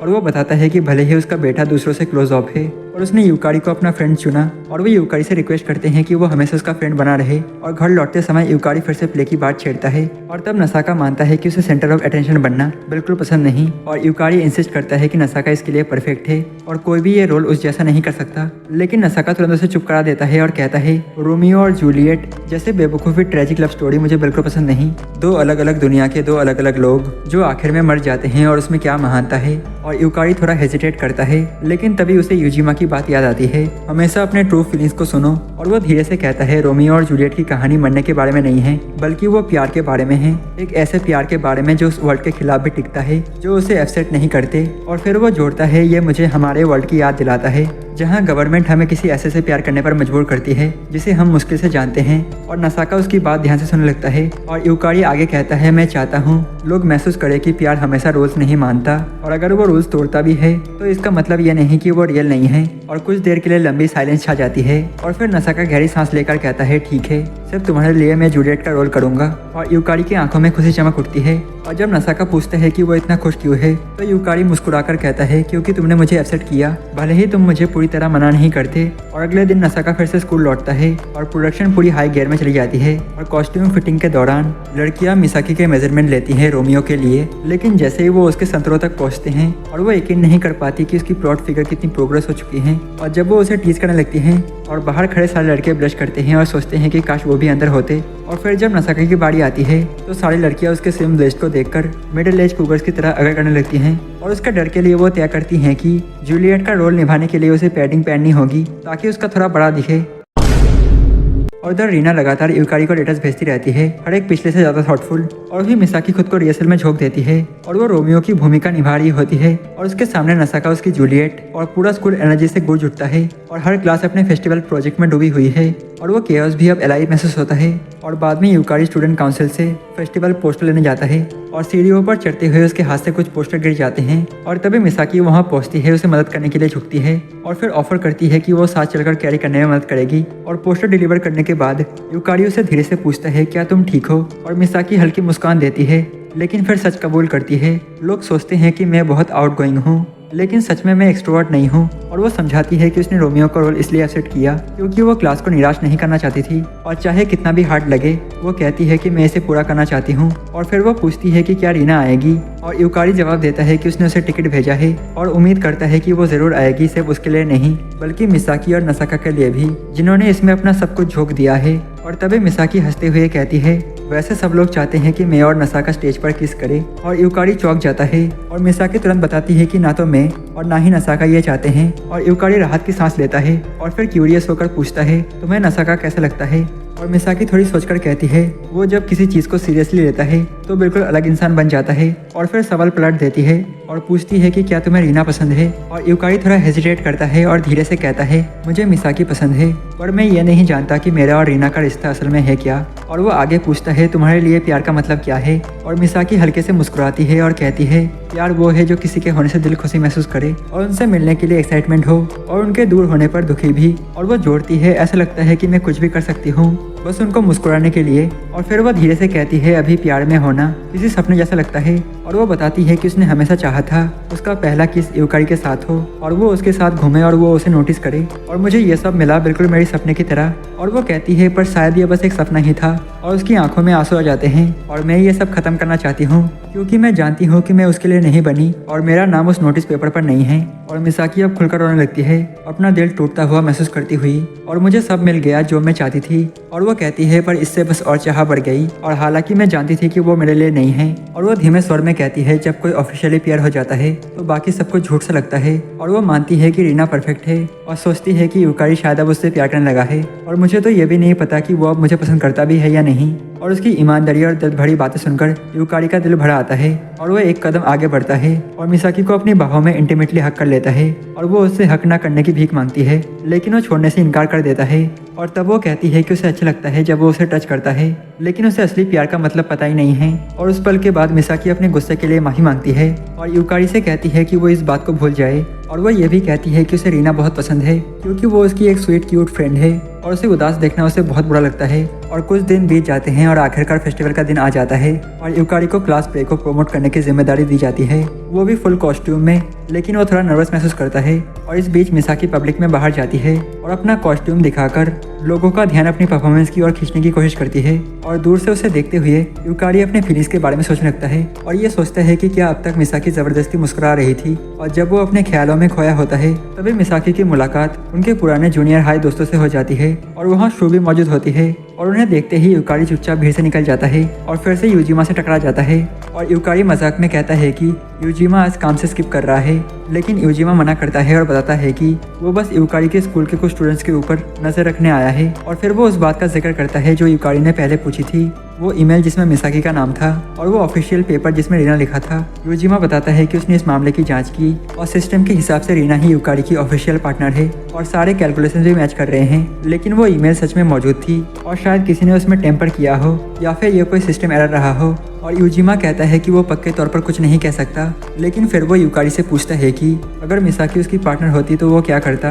और इस सवाल पर यूकारी एकदम से फ्रीज हो जाता है और उसकी उलझन को समझकर यूजिमा बात बदल देता है और सुझाव देता है कि वो जाकर रीना से मिले, जो पहले से ही गेट पर उसका इंतजार कर रही है। और बाहर रीना नर्वस खड़ी होती है और उसके साथ आई एलिसा उसे छेड़ती है कि अगर वो इतनी नर्वस है तो वापस क्यों नहीं चली जाती, लेकिन रीना जिद करती है कि वो यही रहेगी। और कुछ देर बाद दोनों अंदर चली जाती हैं और रीना पूछती है कि क्या एलिसा को यहाँ आने में कोई दिक्कत नहीं है, और एलिसा कैजुअली जवाब देती है कि नहीं, उसे तो रीना की पार्टनर से मिलने की इच्छा है। और रीना दिखावे में कूल बनने की कोशिश करती है और कहती है कि यूकारी तो बस एक रेगुलर लड़का है, लेकिन उसके चेहरे का एक्सप्रेशन कुछ और ही कहता है। और एलिसा अब और भी ज्यादा क्यूरियस हो जाती है उस लड़के के बारे में जो रीना को इतना फ्रस्ट्रेट कर देता है। और उधर यूकारी अब भी अपने डाउट से जूझ रहा होता है और उसे समझ नहीं आता कि क्या अब भी रीना उससे नाराज है या फिर वो उसे कैसे फेस करे। और अचानक रीना उसके सामने प्रकट होती है और इतनी स्टनिंग लग रही होती है कि यूकारी का दिमाग एक पल के लिए फोल्ड हो जाता है और वो पल थोड़ा ऑकवर्ड होता है और दोनों के शब्द उलझ जाते हैं। और रीना जल्दी से पूछती है कि ड्रामा क्लब कहाँ है, और फिर ऊपर की तरफ दौड़ जाती है उसे वही खड़ा छोड़कर। और यूकारी बस एक लंबी सांस लेकर सोचता है कि शायद वो अभी उससे बात नहीं करना चाहती, और वो कोशिश करता है कि ज्यादा ओवरथिंक ना करे। और वो भीड़ में घूमता रहता है और तभी उसे नसाका दिखता है और वो उसके पीछे दौड़कर पूछता है कि क्या वो उसे उसके कॉस्ट्यूम में देख सकता है। और नसाका ठंडे अंदाज में मना कर देता है, लेकिन यूकारी फिर भी उसे टीज करता है और नसाका अपनी जगह अड़ा रहता है। मगर यूकारी मुस्कुराता है क्योंकि उसे अच्छा लगता है कि नसाका फिर से अपने पुराने बिहेवियर में लौट आया है। और कुछ गड़बड़ महसूस करते हुए नसाका पूछता है कि उसे क्या परेशान कर रहा है, और यूकारी मान लेता है कि रीना आई थी, लेकिन उनके बीच अभी ऑकवर्डनेस है क्योंकि उसने पहले उसे हर्ट किया था और अब वो नहीं जानता कि उनके रिश्ते की स्थिति क्या है। और नसाका सीधे जवाब देता है अगर रीना अभी नाराज होती तो वो यहाँ आती ही नहीं। और ये बात यूकारी के दिल को छू जाती है और उसे एहसास होता है कि शायद रीना ने उसे सच में माफ कर दिया है और शायद वो खुद अपनी मर्जी से आई है। और ये सोचकर यूकारी वापस क्लासरूम में लौटता है जहाँ सब लोग लास्ट मिनट प्रिपरेशन में लगे हुए हैं और वो मदद करने की कोशिश करता है, लेकिन किसी को वाकई ही उसकी जरूरत नहीं होती। और जब वो कुछ पिचिंग करने की कोशिश करता है तो चीजें और भी बेकार हो जाती हैं और वो मिसाकी से बात करने की कोशिश करता है, लेकिन कोई बीच में आ जाता है और वो पल यूं ही निकल जाता है और धीरे धीरे पूरा कमरा खाली हो जाता है और यूकारी बीच में खड़ा रह जाता है, ये सोचते हुए कि उसने अब तक प्ले के लिए कुछ खास योगदान नहीं दिया। और उसके अंदर ये फीलिंग्स और गहरी होती जाती है कि वो एक यूजलेस बम है। और चेंजिंग रूम में नसाका पहले से ही जूलियट के कॉस्ट्यूम में तैयार होता है और यूकारी उसके पास जाकर अपनी बैंड निकालता है कि उसने फेस्टिवल के लिए कुछ भी नहीं किया, लेकिन नसाका तुरंत उसे रोक देता है और याद दिलाता है कि वही स्पीच थी यूकारी की जिसने उसे जूलियट रोल लेने और अपने क्लासमेट से फिर से जुड़ने के लिए प्रेरित किया था। और नसाका कहता है कि उसने सालों से ऐसा कुछ नहीं किया था, लेकिन वो अब यहाँ है यूकारी की वजह से और इसलिए वो उसे यूजलेस कहलाने नहीं देगा। और फिर जैसे अपनी बात साबित करने के लिए नसाका मुड़ता है और अपना पूरा जूलियट लुक दिखाता है और यूकारी कुछ पल के लिए पूरी तरह स्पीचलेस रह जाता है और यहाँ तक कि वो अपने ही पिकल लविंग प्रेफरेंस के ऊपर शक करने लगता है। और शर्माते हुए नसाका नाराज नजर डालता है और गुस्से में वहाँ से निकल जाता है और बड़बड़ाते हुए कहता है कि यूकारी को अच्छे से प्ले देखना चाहिए क्योंकि उसने ये सब उसी के लिए किया है। और फिर प्ले शुरू होता है और मिसाकी और नसाका दोनों अपनी पूरी हार्ट एंड सोल से परफॉर्मेंस में डूब जाते हैं और उनके लिए ये सब कोई एक्ट नहीं लगता, ये असली लगता है जैसे उनके कैरेक्टर सच में एक दूसरे से प्यार करते हों और बस साथ रहने के लिए सब कुछ दांव पर लगाने के लिए तैयार हों। और पूरी ऑडियंस उनकी परफॉर्मेंस में खो जाते हैं और यूकारी भी अपना गिल्ट और रिग्रेट भूलकर उस पल में पूरी तरह डूब जाता है। और जब कर्टन बंद होता है तो जबरदस्त तारीफें गूंज उठती है और सभी स्टैंडिंग ओवेशन देते हैं। और शो के बाद यूकारी हॉल से बाहर निकलता है और शू से मिल जाता है और माहौल थोड़ा ऑकवर्ड होता है क्योंकि शू थोड़ा शांत प्रकार की है और यूकारी को समझ नहीं आता कि बात कैसे शुरू करे। और तभी अचानक शू कुछ अनएक्सपेक्टेड कहती है और वो पार्टनर अनाउंसमेंट का जिक्र करती है जिसमें मिसाकी का नाम था। और यूकारी तुरंत चौंक जाता है और उससे पूछता है कि उसे ये बात कैसे पता चली। और उसी वक्त जैसे किस्मत ने मजाक किया हो रीना वहाँ आ जाती है और सब कुछ सुन लेती है और शू कहती है कि वो ज़्यादा कुछ नहीं बता सकती। और यूकारी पूछता है कि क्या ये बात मिसाकी ने बताई थी, लेकिन शू साफ कहती है कि मिसाकी वो इंसान नहीं जो गोसप करे। और माहौल थोड़ा भारी हो जाता है तो शू बात बदलने के लिए पूछती है कि यूकारी को मिसाकी की परफॉर्मेंस कैसी लगी। और यूकारी ईमानदारी से जवाब देता है वो बहुत खूबसूरत थी, जैसे कोई प्रीसियस चीज़ जो किसी भी पल गायब हो सकती है। और शू सिर हिलाकर सहमति जताती है और कहती है कि वो भी ऐसा ही महसूस करती है। और फिर बिना किसी झिझक के शू कहती है कि उसे पूरा यकीन है कि मिसाकी ही यूकारी की सच्ची पार्टनर है। और ये सुनकर रीना जो वहाँ खड़ी होती है तुरंत आगे बढ़ती है और सीधा पूछती है तुम्हारा क्या मतलब है ये कहने का कि यूकारी की पार्टनर मिसाकी है। और शू कोई जवाब नहीं देती और वो बस धीरे से कहती है कि चाहे लोग कितनी भी कोशिश कर ले वो अपने दिल में जिस इंसान के बारे में सोचते हैं उसे रोक नहीं सकते। और वो आगे कहती है कि मिसाकी के पास कुछ ऐसा है जिसे उसे प्रोटेक्ट करना है और भले ही इसके लिए उसे अपने झूठ को ब्रेक करना पड़े। और यही वो चीज़ है जिसे शू भी प्रोटेक्ट करने की कोशिश कर रही है। और अब भी उलझन में पड़ी रीना यूकारी की तरफ मुड़ती है और उससे पूछती है शू का क्या मतलब था। वो क्यों कह रही थी कि मिसाकी ही तुम्हारी पार्टनर है। और यूकारी आखिरकार मान लेता है कि जब उसे गवर्नमेंट पेयरिंग नोटिस मिला था तब उसमें एक मिस्टेक हुई थी। और वो समझाता है कि ना तो उसने और ना ही मिसाकी ने जानबूझकर ये बात रीना से छुपाई और बस उन्हें समझ नहीं आया कि उसे ये बात कैसे बताई जाए। और रीना पूछती है तो क्या मेरा नाम ही गलत था। और यूकारी तुरंत ना कह देता है और थोड़ा फ्रस्ट्रेट होकर वो समझाता है कि यूजिमा ने खुद सब कुछ कंफर्म किया है और रीना ही उसकी ऑफिशियल पार्टनर है। और दोनों के बीच कुछ पल की साइलेंस छा जाती है और फिर यूकारी को एहसास होता है कि उसने कभी ठीक से माफी भी नहीं मांगी। लेकिन रीना उसे रोक देती है और कहती है कि अभी एक और ज़्यादा इम्पोर्टेंट इशू है। और दोनों तय करते हैं कि उनको मिसाकी से सू का कॉन्टैक्ट नंबर लेना होगा। लेकिन उससे पहले ही अचानक एरिसा वहाँ आ जाती है और कहती है कि वो रीना को ढूंढ रही थी। और जब उसकी नज़र यूकारी पर पड़ती है और वो तुरंत पहचान जाती है, अरे ये तो वही ऑकवर्ड लड़का है। और रीना दोनों का इंट्रोडक्शन कराती है और एरिसा मजाक में कहती है कि यूकारी एकदम बेसिक चिल गाय लगता है लेकिन एक चार्मिंग वे में। और यूकारी हल्का सा हट महसूस करता है उस बेसिक शब्द से। और फिर वो सब यूकारी के क्लासरूम में जाते हैं और वहाँ रीना और यूकारी मिसाकी के पास जाकर उसकी परफॉर्मेंस की तारीफ करते हैं। और उसी वक्त नसाका अपने कॉस्ट्यूम में बाहर आता है और रीना तुरंत उसकी जूलियट लुक देखकर दंग रह जाती है। लेकिन जब यूकारी कूल अंदाज में कहता है कि वो नसाका है तो रीना की सारी एक्सपेक्टेशन एकदम क्रैश हो जाती है। और कुछ देर बाद नसाका का फैमिली वहाँ पहुँचता है और उसका भाई हंसते हुए कहता है कि उसे यकीन नहीं हो रहा है कि उसका छोटा भाई जूलियट बनकर आया था। और गुस्से में नसाका उसका कॉलर पकड़ लेता है और लगभग उसे चोक करने ही वाला होता है। और तभी उनके फादर बीच में आते हैं और शांति से मामला सुलझा देते हैं और कहते हैं कि इस प्ले ने उन्हें उनकी मदर की याद दिला दी। और फिर वो यूकारी की तरफ मुड़ते हैं और बताते हैं कि उन्होंने सुना था कि यूकारी नसाका को कैंपिंग ट्रिप पर ले गया था। और वो उसे शुक्रिया कहते हैं कि वो नसाका को बाहर की फ्रेश हवा में ले जाकर थोड़ा रिलैक्स करवाया। और फिर अचानक वो यूकारी को नसाका के भाई के शादी में इनवाइट करते हैं और कहते हैं कि कुछ रिलेटिव्स नहीं आ पाएंगे तो वो भी आ जाए। और वो यहाँ तक कह देते हैं कि अगर यूकारी चाहे तो रीना और मिसाकी दोनों को भी साथ ला सकता है। और नसाका तुरंत प्रोटेस्ट करता है लेकिन उसका बड़ा भाई उसे रोक देता है और जोर देकर कहता है कि यूकारी का बिल्कुल स्वागत है। और उस रात यूकारी और रीना फोन पर बात करते हैं और दोनों को एहसास होता है कि वो मिसाकी से सू का नंबर लेना भूल गए। और यूकारी वादा करता है कि वो अगले दिन उससे जरूर पूछेगा। और अगले दिन दोपहर में आखिरकार यूकारी को शू का कॉन्टैक्ट नंबर मिल ही जाता है। और अब यूकारी के पास तो शू का कॉन्टैक्ट इन्फो होता है लेकिन अब उसे समझ नहीं आता कि उसे टेक्स्ट कैसे करे। और वो झिझकता है आखिर किसी ऐसे इंसान को वो क्या लिखे जिसे वो मुश्किल से जानता है। और आखिरकार वो एक छोटा सा मैसेज टाइप करता है और खुद का इंट्रोडक्शन देता है और सेंड दबा देता है। लेकिन उसे यकीन नहीं होता कि शू जवाब देगी या नहीं। और जब उसका फोन बजता है तो वो उत्साहित होकर देखता है और पता चलता है कि ना सिर्फ शू ने जवाब नहीं दिया बल्कि उसने उल्टा उसे ब्लॉक भी कर दिया है। और उधर रीना अपने क्लासमेट से पहले ठीक ठाक बातचीत होती है और वो बाद में ये बात अराटा को बताती है। और अराटा हंसकर कहती है कि शायद अब रीना ज़्यादा अप्रोचेबल लगने लगी है और पहले तो वो बहुत सीरियस और इंटिमिडेटिंग लगती थी। और उसी बीच यूकारी रीना को टेस्ट करता है और पूछता है कि क्या वो उससे मिल सकती है। और स्कूल के बाद रीना प्लेग्राउंड की तरफ दौड़ती है और देखती है कि यूकारी मिट्टी में घुटनों के बल बैठा हुआ है और एक छोटा सा टून बना रहा है और खुद से बड़बड़ा रहा है, मेरे लुक्स कितने क्लैप्ड हैं। और रीना मजाक में पूछती है क्या ये जॉन का टूम है। और यूकारी तुरंत लाइट अप हो जाता है लेकिन रीना उसे हंसते हुए रोक देती है और कहती है कि उसने ये सब उसका ध्यान खींचने के लिए पूछा था। और वो उसके पास बैठ जाती है और धीरे से पूछती है क्या हुआ। और यूकारी बताता है कि शू ने उसे ब्लॉक कर दिया और सोचता है कि शायद उसने कुछ गलत कह दिया। और रीना कहती है कि वो खुद शू को मैसेज कर सकती है।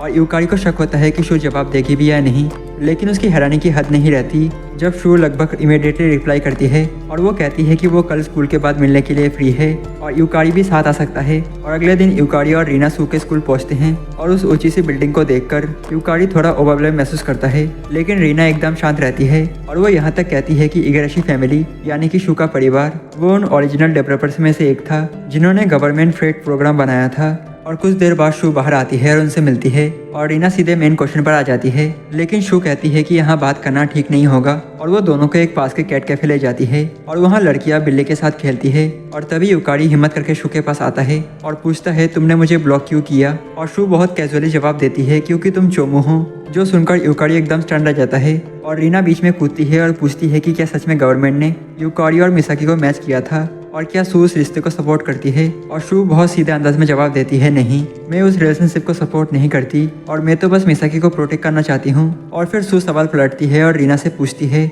और तुम इस बारे में क्या सोचती हो। और शू पूछती है कि क्या सच में रीना ये सपोर्ट कर सकती है कि मिसाकी उस यूकारी के साथ रहे जो कि असल में उसका ऑफिशियल पार्टनर है। और रीना बस मुस्कुराकर जवाब देती है मुझे उनकी लव स्टोरी पसंद है और मैं बस खुश हूँ कि मैं दोनों को जानती हूँ। लेकिन शू बात को वही नहीं छोड़ती और वो आगे पूछती है तुम्हें इससे क्या मिल रहा है। और रीना के पास कोई जवाब नहीं होता और तभी शू ठंडे लहजे में कहती है तुम सेल्फिश बन रहे हो और मैं चाहती हूँ कि तुम ये सब बंद करो। और अब यूकारी बीच में बोलता है अगर तुम हमारे रिलेशनशिप को सपोर्ट नहीं करती तो तुमने मुझसे क्यों कहा था कि मिसाकी मेरी सच्ची पार्टनर है। और शू जवाब देती है क्योंकि तुम्हारा और मिसाकी का बॉन्ड किसी भी गवर्नमेंट कैलकुलेशन से ज्यादा मजबूत है। और वो अपनी पास्ट की कहानी बताने लगती है और कहती है कि पहले वो मिसाकी से रिजेंट करती थी क्योंकि वो हमेशा नकली मुस्कान देती थी। और फिर एक दिन उसने देखा कि मिसाकी चुपके से दूसरी क्लास की फोटोज खरीदने की कोशिश कर रही थी, वो फोटोज जिनमें यूकारी था। और मिसाकी ने शू से कहा था कि ये बात किसी को ना बताए और शू ने उसकी मदद की ताकि किसी को शक ना हो। और वो पहली बार था जब शू ने मिसाकी के रियल फीलिंग देखे और वो सच्ची और दिल से खुश लग रही थी। और शू मानती है कि वो कभी समझ नहीं पाई कि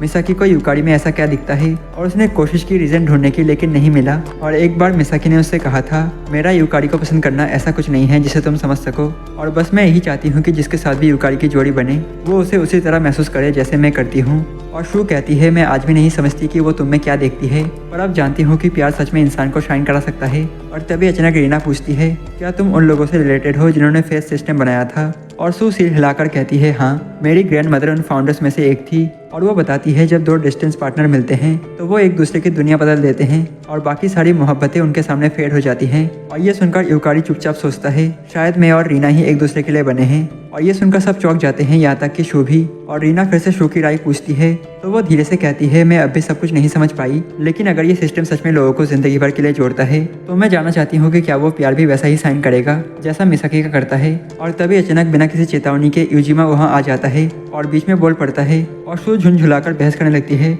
लेकिन यूजिमा साफ कहता है यूकारी और रीना की पेयरिंग बिल्कुल एक्यूरेट है और इसमें कोई मिस्टेक नहीं है। और यूजिमा गुस्से में शू से कहता है बस करो ये बकवास फैलाना। लेकिन शू डटी रहती है मैं झूठ नहीं बोल रही। और तभी यूजिमा ठंडे लेकिन सख्त लहजे में जवाब देता है मिसाकी का प्यार अलग है और वो किसी भी गवर्नमेंट कैलकुलेशन से परे है और उसे नापा या गिना नहीं जा सकता। और फिर वो सीधे पूछता है क्या तुम्हें पता भी है कि मिसाकी की मदद कैसे करनी है। और ये सुनकर शू चुप हो जाती है और धीरे धीरे वो अपनी चीजें समेटती है और कहती है तुम सही कह रहे हो यूजिमा, अगर यूकारी ने मिसाकी को नहीं चुना तो मैं कुछ नहीं कर सकती। और वो नजरें झुकाकर कहती है जो कुछ भी मैंने कहा उसे भूल जाओ। और वहाँ से चली जाती है और थोड़ी देर तक सब खामोश रहते हैं। और फिर यूकारी उलझे हुए अंदाज में पूछता है वैसे तुम शू को जानते कैसे हो। और यूजिमा कहता है कि शू का बचपन गवर्नमेंट ऑफिसेज के आसपास गुजरा है और उसके फैमिली इन्फ्लुएंस की वजह से कई लोग चाहते थे कि वो अपनी ग्रैंड मदर का काम आगे बढ़ाए क्योंकि वो वाकई ही समझदार है। लेकिन हर समझदारी की एक लिमिट होती है। और बाद में जब दोनों घर की ओर चलते हैं और रीना धीरे से पूछती है तो अब क्या तुम मिसाकी को चुनोगे। और यूकारी थोड़ा रुककर कहता है पता नहीं लेकिन तुम्हारी स्ट्रेट फॉरवर्डनेस मुझे सच में पसंद है। और वो उसका हाथ पकड़ता है और कहता है चलो तुम्हें कुछ दिखाना है। और कुछ दिन बाद नसाका के भाई की शादी का दिन आ जाता है और यूकारी, रीना, मिसाकी और नसाका साथ में वेन्यू की तरफ चलते हैं। और लड़कियां तो काफी एक्साइटेड लग रही होती हैं लेकिन नसाका के चेहरे पर तो साफ झुंझुलाहट झलक रही होती है जैसे वो वहीं से वापस मुड़ जाना चाहता हो। और यूकारी माफी मांगता है कि क्या हमारी वजह से तुम्हें बुरा लग रहा है। और नसाका सिर हिलाकर कहता है नहीं तुम लोग नहीं, बस मुझे वहाँ जाना पसंद नहीं। और क्यूरियस होकर यूकारी पूछता है क्यों। और नसाका बताता है हमारे पेरेंट्स उस पेयरिंग सिस्टम के दीवाने हैं और उन्हें सच में लगता है कि वही असली फेथ है। और अब चाहे मैं हो या मेरा भाई किसी एक को तो वो उस परफेक्ट फेडिंग मैरिज की तस्वीर पूरी करनी ही है। और सच कहूँ तो मैं खुश हूँ कि वो मेरा भाई है, मैं नहीं। और यूकारी ये सुनकर चुप हो जाता है और वो सोच में पड़ जाता है कि क्या उसे सच में रीना पसंद है, जबकि वो मिसाकी की ओर काफी पहले से खींचा चला आ रहा है, काफी पहले जब रीना उसकी जिंदगी में आई भी नहीं थी। लेकिन फिर उसे शू की बात याद आती है कि मिसाकी को छुपा रही है। और वो सब वेन्यू हॉलवे से गुजर रहे होते हैं कि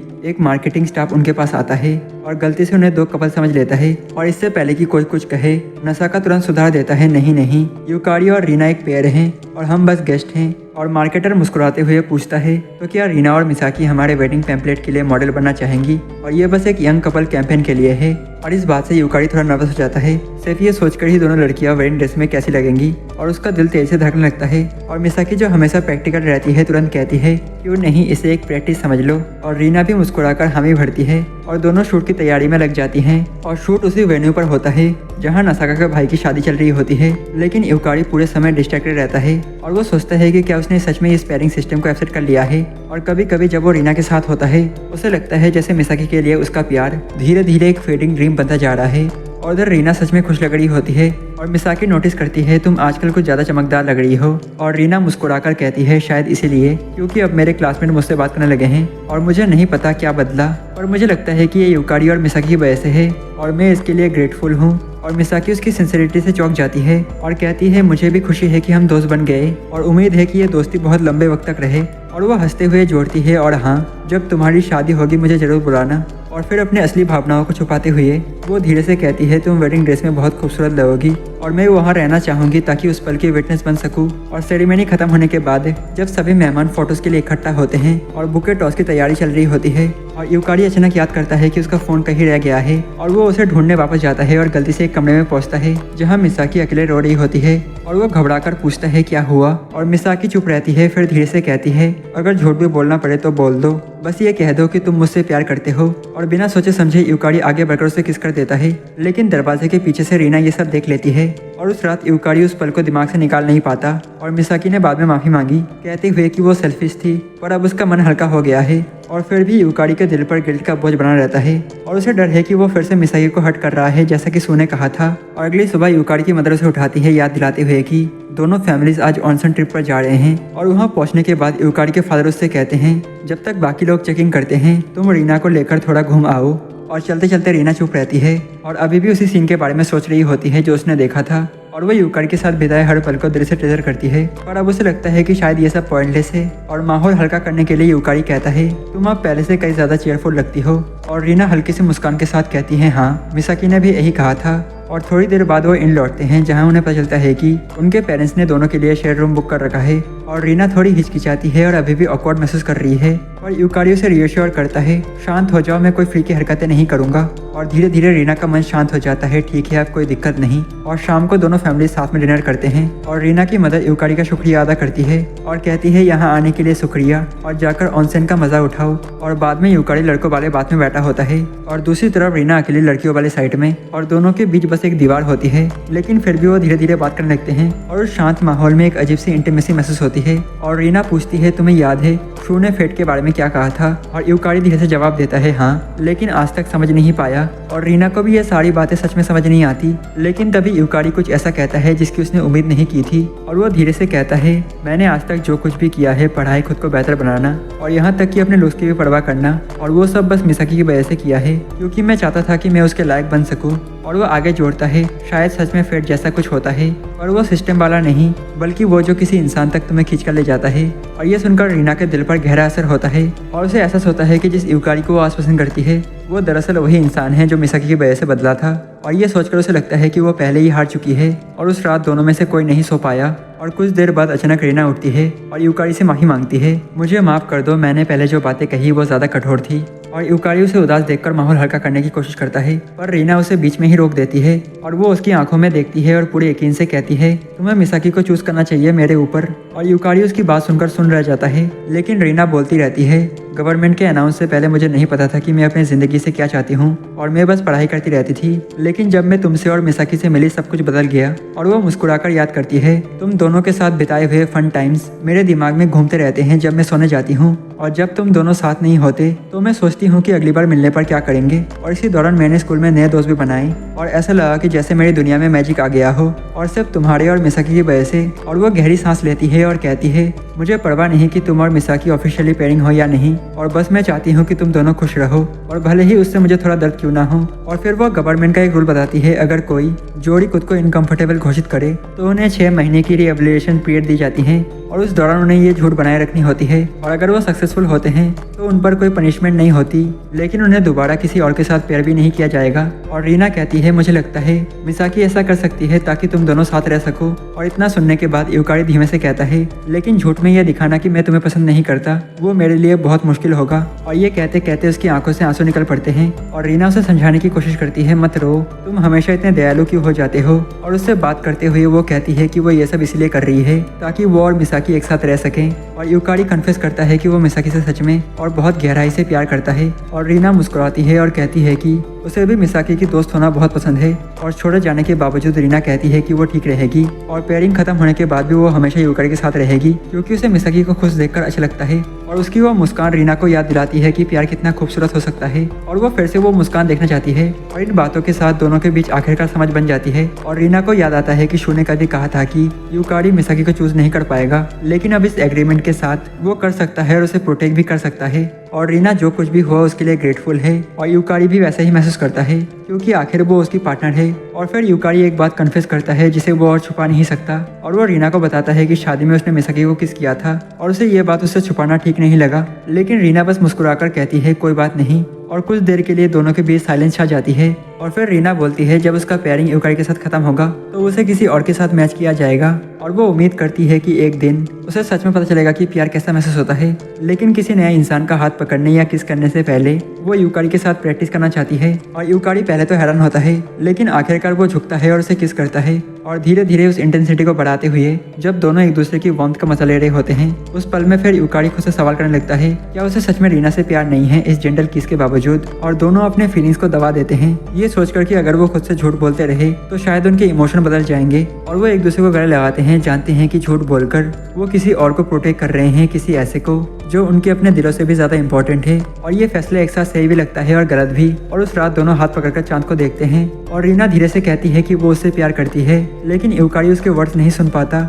और एक हफ्ता गुजरता है और मिसाकी और रीना का फोटोशूट का दिन आ जाता है। और इस बीच यूकारी के दिल में अब भी उथल पुथल मचा हुआ है, क्योंकि अब वो खुद नहीं जानता कि वो क्या महसूस कर रहा है। और ऐसा लगता है कि वो फिर से शुरुआत में लौट आया हो, फिर से खोया हुआ। और तभी नसाका आता है अपनी फादर की तरफ से केक लेकर शादी में शामिल होने के लिए यूकारी का शुक्रिया करने। और वो पूछता है कि यूकारी फोटोशूट पर क्यों नहीं गया। तो यूकारी कहता है कि अगर वो वहाँ गया तो उसे झूठ बोलना पड़ेगा। और नसाका कहता है कि उसे समझ नहीं आता। तो यूकारी सवाल पलट देता है कि क्या उसने कभी झूठ बोला है। और नसाका मुस्कुराकर कहता है कि वो तो हमेशा झूठ बोलता है। और फिर यूकारी से पूछता है कि उसने क्यों झूठ बोला। और यूकारी मानता है कि उसने कुछ गैर जिम्मेदाराना किया है, कुछ ऐसा जिससे मिसाकी और रीना दोनों को चोट पहुंची है। और वो कहता है कि उसे कभी रीना के प्लान के लिए हाँ नहीं करनी चाहिए थी। और नसाका कहता है कि अगर उसे पछताना ही था तो उसने माना क्यों। और गंभीर होकर यूकारी मानता है कि शायद उसे मिसाकी भी पसंद थी, या शायद दोनों ही लड़कियां। और वो जानता है कि उसे आखिर में जरूर किसी एक को हट करना पड़ेगा। और यूकारी कहता है कि उसे नहीं पता कि अब क्या करे, बस वो इतना चाहता है कि दोनों को उसके कारण तकलीफ ना हो। और नसाका पूछता है कि वो हमेशा खुद को ही क्यों ब्लेम करता है। और यूकारी कहता है क्योंकि वो साधारण है और बेवकूफ़ है और दिखने में भी एवरेज है और बिल्कुल भी खास नहीं। और नसाका हंसते हुए कहता है हाँ तू तो एक यूजलेस स्क्रब है। लेकिन फिर गंभीर होकर जोड़ता है कि किसी को भी ब्लेम नहीं करना चाहिए, क्योंकि अगर तुम किसी से बहुत गहराई से प्यार करते हो और तुम्हारा दिल टूटता है तो वो तुम्हारा अपना चॉइस था। और वो कहता है कि यह दर्दनाक सच्चाई है, लेकिन ये सच है। और अब यूकारी बस इतना कर सकता है कि उन्हें खुश रखे, भले ही वो खुद दुखी हो जाए। और नसाका कहता है कि यूकारी को बस थोड़ा ब्रेव और ऑनेस्ट बनना होगा खुद के साथ। और ये सुनकर यूकारी घर से भाग जाता है दोनों लड़कियों को ढूंढने के लिए। और पीछे रह जाता है नसाका, जो चुपचाप सोचता है उसके अपने अंदर भी एक झूठ है, एक ऐसा झूठ जो उसने अपने फीलिंग छुपाने के लिए बनाए हैं। और उधर लड़कियां फोटोशूट की तैयारी कर रही होती है और रीना पहले ही मिसाकी को अपने प्लान के बारे में बता चुकी होती है। लेकिन मिसाकी कहती है कि ये इम्पॉसिबल है और एक रीजन है जो वो किसी को नहीं बता सकती, क्योंकि वो दोनों की बहुत परवाह करती है। और रीना उसे पुश करती है और कहती है कि अगर कोई प्रॉब्लम है तो बताओ, मैं मदद करना चाहती हूँ। लेकिन मिसाकी बस मुस्कुराकर कहती है कि उसे खुशी है कि रीना यूकारी की पार्टनर है, क्योंकि वो बहुत काइंड है। और रीना को उसकी बात पर यकीन नहीं होता और वो उसे झूठी कह देती है।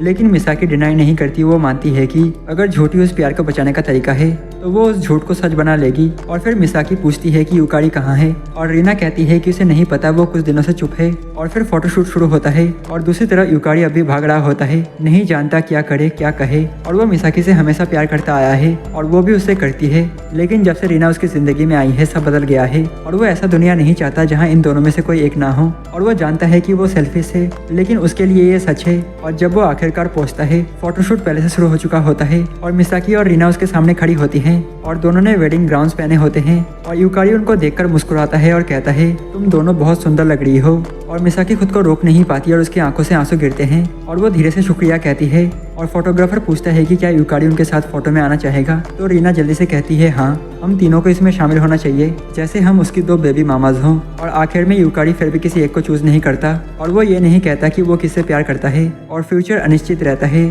प्यार और झूठ के बीच बंधा हुआ। लेकिन आखिर में तीनों बस अपने दिलों की रक्षा करने की कोशिश कर रहे होते हैं। और इसी के साथ ये एनिमे खत्म हो जाता है। और गाइस सच बताओ तो ये एनिमे बहुत ही अच्छा था और मैं रिकमेंड करता हूँ कि आपको इसका मांगा ट्राई करना चाहिए, क्योंकि वो भी बहुत ही अच्छा है, क्योंकि मैंने खुद ट्राई किया है। और फिलहाल के लिए आप वीडियो को लाइक और चैनल को सब्सक्राइब कर देना और हाइप भी जरूर से जरूर कर देना। और तब तक के लिए हम फिर मिलते हैं किसी और नए एनिमे के साथ। तब तक के लिए सनोरा।